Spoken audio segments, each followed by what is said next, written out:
Nepal fallegt land, fjölbreytt og litríkt. En það líka eitt fátækasta land Asíu.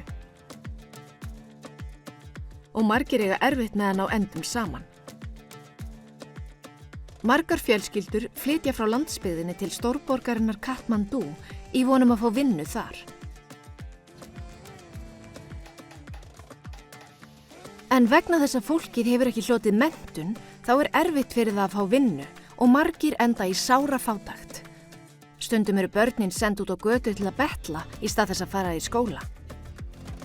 Mörg börn enda alein í stórborginni. Sum þeirra hafa misst foreldra sína eða eiga foreldra sem mjög veikir og geta ekki annast þau. Önnur börn hafa flúið heimilið af öðrum ástæðum. Börn sem foreldralaus berskjaldaðir gegn ýmiss konar hættu og foreldralaus börn með fötlun í enn meiri hættu.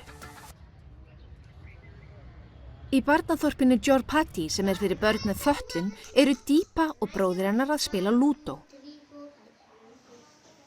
Systkinin nýbúin að læra lúdó en þau komu í barnaþorpið fyrir 6 mánuðum.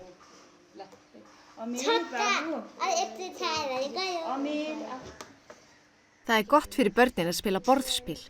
Það æfir fínhreyfingarnar þeirra og þau læra líka að bíða þangað til röðin kemur að þeim í spilinu. En þetta líka góður undirbúningur fyrir stærðfræðikennslu fyrir börn sem hafa aldrei farið í skóla.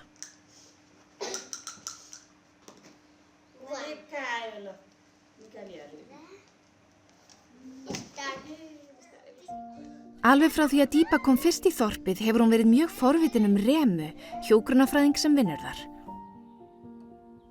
Rema vel að sér í fötlunarfræðum. Það líka svo gott að vita að hún ólst sjálf upp í SOS barnaþorpi. Nú helgar hún lífi sínu að hjálpa öðrum sem hjúkrunarfræðingur. Rema passar upp á að börnin í þorpinu séu við góða heilsu. Þau fái lyfin sín og svo setur hún líka plástur á sárin þeirra.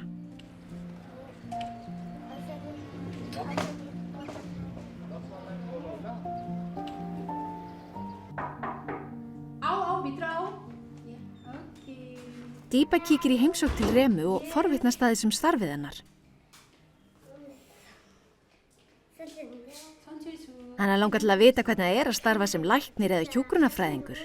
Remu finnst mjög gaman að vinna sem hjúkrunarfræðingur. Skemmtilegast að fá að tala við sjúklingana, finna út úr því hvað sé að og finna svo leiðir til að þeir nái heilsu aftur. Deepa segir Remu að hana langi til að verða læknir þegar hún verður stór. Það líst Remu vel á og hvetur hann til að vera duglega í skólanum. Deepa ætlar að vera duglega að læra.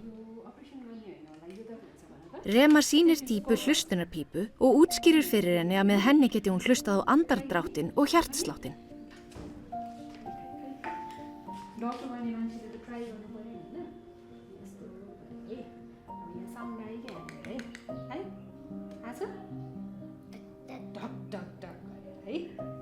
En nú þarf Deepa að drífa sig heim að borða. Ef maður ætlar að vera duglegur í skólanum þarf maður að fá næringaríkan mat.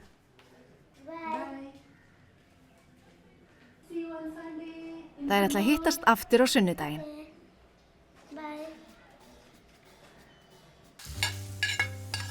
Í barnaþorpinu passað upp á að börnin fái næringaríkan og góðan mat.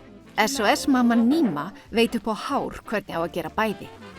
Hún rak veitingarstað áður en hún gerðist SOS mamma og kann því að búa til alls konar nepalska rétti. Einn af uppáhaldsréttunum þeirra Momo. Allir hjálpast að við að útbúa hann. Margar hendur vinna létt verk, en það líka góð æfing fyrir börnin að útbúa Momo. Fjölskyldan ver tíma saman og börnin læra leið hvernig útbúa góðan og næringaríkan mat.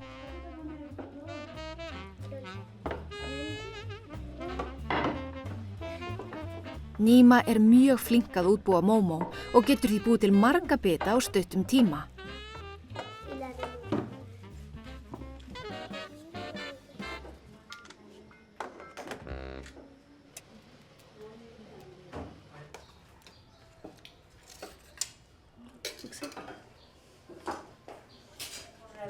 Börn sem alast upp á öruggu heimili og fá hollan mat og skólagöngu eiga marga möguleika í lífinu þegar þau eldast.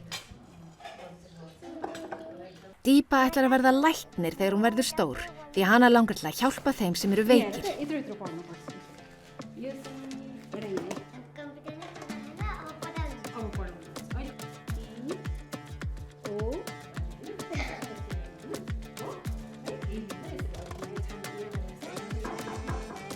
Hér kemur fyrsti sjúklingurinn.